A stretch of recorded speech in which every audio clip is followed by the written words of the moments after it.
Hey guys, what's up? It's Josh here again. Why am I exhausted? It's 9:06 in the morning and I still haven't slept yet.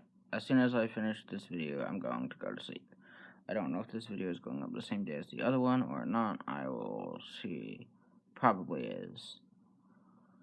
So I told you guys I would update you guys on medication. So I was on Cymbalta for like 4 days. It did not work out. The dizziness was way too much. I couldn't drive.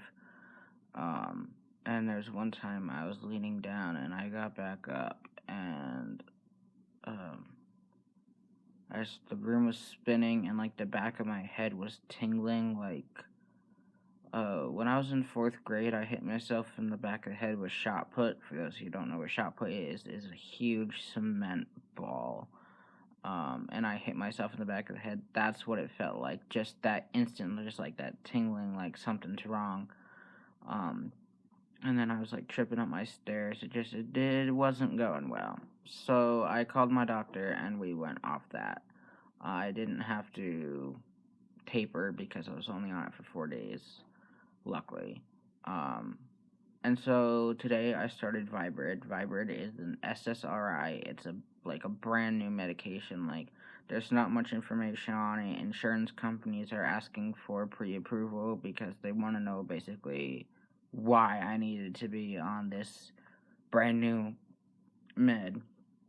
Basically, the answer to that is that my psychiatrist wants to do ECT if viibrid doesn't work, which I'm not so sure about. I have an appointment with her on Wednesday, and I'm gonna talk about that with her about like why I can't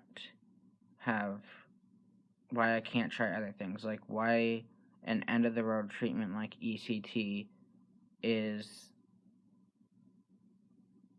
our next option when I'm not at the end of the road yet.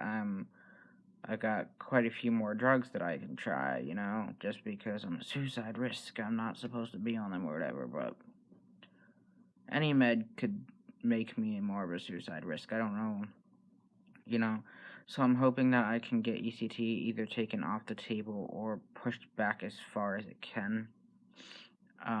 My brother mentioned something that I hadn't even thought of, but it makes so much sense and it makes me more scared to get ECT now. I know in my last video I talked about it. I wasn't really too nervous about it. I'm not really nervous about it, but it's definitely something to consider. That I had epilepsy as a baby, and when you do ECT, they are putting a controlled seizure in your brain, in your frontal lobe, to help switch, I guess, something with the mood part of your brain. Now, the problem with that is even though it's a controlled seizure, it's still a seizure.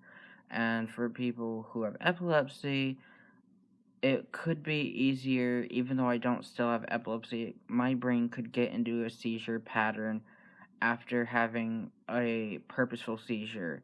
It could continue on the seizure path, causing me to get epilepsy again, causing me to have seizures more and more. And because my brain would get into that mode, I guess, that seizure mode, because of the purposeful seizure. So thank God for my brother, because he knows things that I'd have.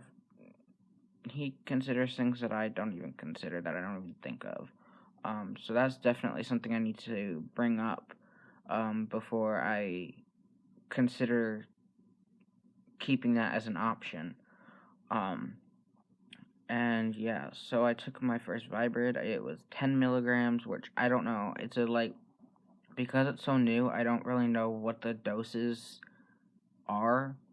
I read in the pamphlet thing, I guess you start at a really low dose and then you go up and up, which is kind of what you do with most meds.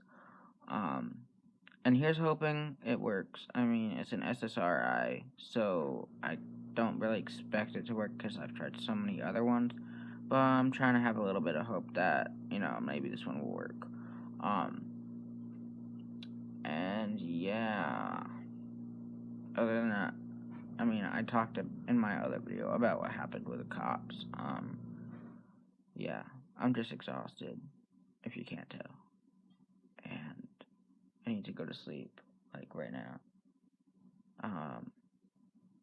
If you guys have any questions about medications, go ahead and leave a comment below. Um, let's see. Actually, I'll give you guys a little list of meds I've been on if I can remember them. Alright, started with Lexapro, like when I was 14, and then I had to quit cold turkey because I didn't have a doctor. That's when my second depression episode started. And then I went back on that, sorry.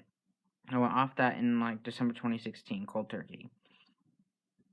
Same month, I started desvenlafaxine. My neurologist prescribed that. Didn't work.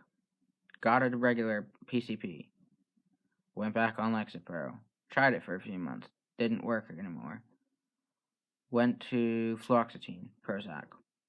And I started on 20, then I went to 40, then I went to 60, got sick, went down to 50, went back up to 60. None of the doses worked. And then we added Wellbutrin to that. Wellbutrin I'm still on. And it's not working for shit. And so then we went off of Prozac and we went on to Zoloft. We started at 50, and like within 2 weeks I was up to 150, which is like I guess one of the maximum doses for people with depression. I don't really know. And that didn't work obviously, and I was still on Wellbutrin with that. And then what was after that?